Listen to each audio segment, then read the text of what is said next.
Gràcies, senyora presidenta. En primer lloc, enhorabona per la nova responsabilitat i molta sort i encerts. Voldria començar per posar en valor el fet de tenir un projecte de pressupostos en relació directa amb els reptes socials, econòmics i ambientals que tenim al davant. I no ha estat un camí fàcil, no han estat unes negociacions ni senzilles ni ràpides, però pensem que l'esforç val la pena. Generalment es diu que un bon acord és aquell que no té ni guanyadors ni perdedors, però aquests pressupostos tenen una clara guanyadora, la ciutadania de Catalunya. El projecte Terra per actuar sobre les condicions de vida més elementals de la població en un moment en què la pèrdua de poder adquisitiu amenaça les condicions d'existència.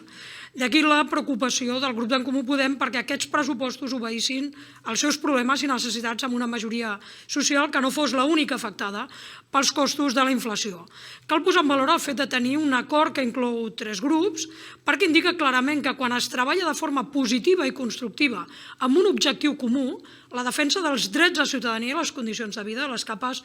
mitges i populars de Catalunya, si s'està disposat a sortir de la zona de confort superant les diferències, és possible l'entesa per construir des de la pluralitat ideològica i la diversitat de veus.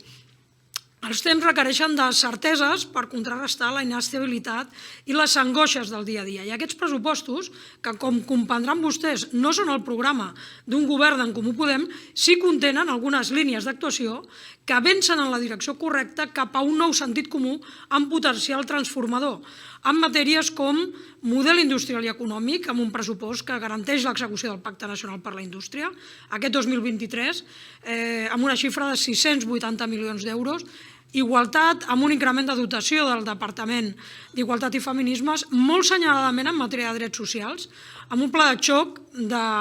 més de 550 milions davant de la crisi, el doble de la xifra inicialment prevista, per no deixar ningú enrere. Quelcom del que no s'ha parlat prou, l'actualització de l'índex de renda de suficiència en un 8% després d'anys congelat fins a situar-lo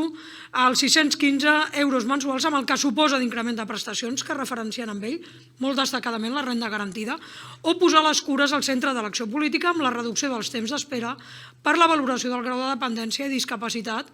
i una dotació per incrementar el nombre de places residencials i de centre de dia per persones dependents, incloent gent gran, discapacitat i salut mental, prioritzant les d'iniciativa pública durant l'any 2023. Mesures orientades a reduir el patiment i l'angoixa no només de les persones dependents, sinó també dels seus familiars i cuidadores, molt majoritàriament dones, que pateixen una elevada precarietat vital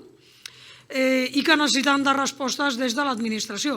Però també en qüestions com sobirania energètica amb el programa Catalunya Brilla,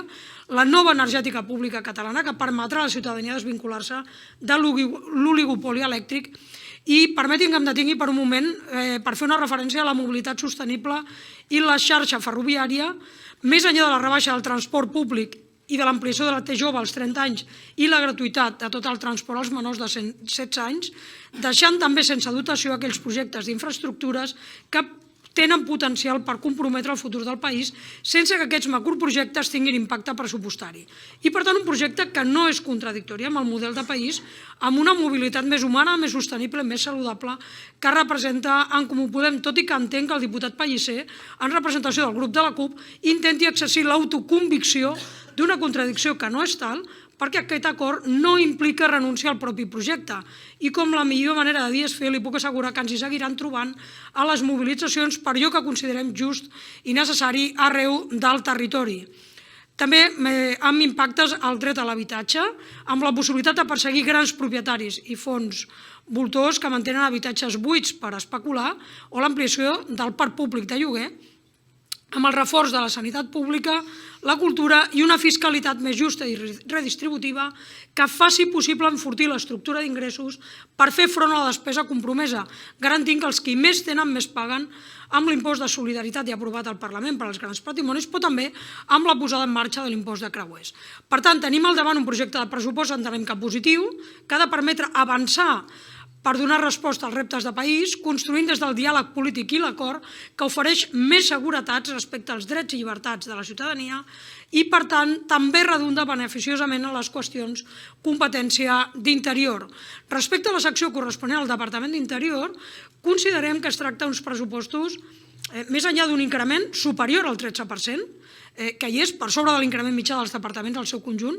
malgrat el fet de no ser destinatari de fons europeus,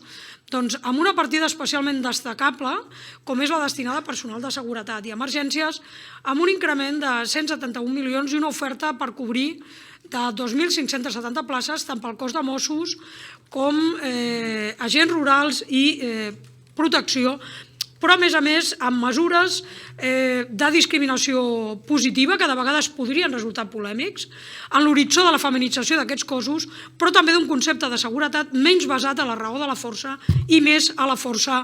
de la raó. Ara bé, voldríem compartir una reflexió amb vostès. Són necessaris els recursos humans, però també cal humans amb recursos adequats i suficients per enfortir els serveis públics i lluitar contra les desigualtats estructurals, garantint que tothom arreu del territori pugui tenir una vida digna. És el cas de la proposta d'estabilització dels bombers voluntaris amb implicacions pressupostàries a nivell social i en termes de requisits professionals d'accés, i entre aquests recursos jugaria un paper clau el reforç dels espais de negociació i diàleg amb representants de les treballadores per garantir un adequat abordatge dels seus reptes professionals, qüestions en les que cal seguir avançant. I també recursos materials associats a compromisos pressupostaris, com les partides destinades a equipaments, nous vehicles o uniformes. Ara bé, més enllà dels compromisos pressupostaris,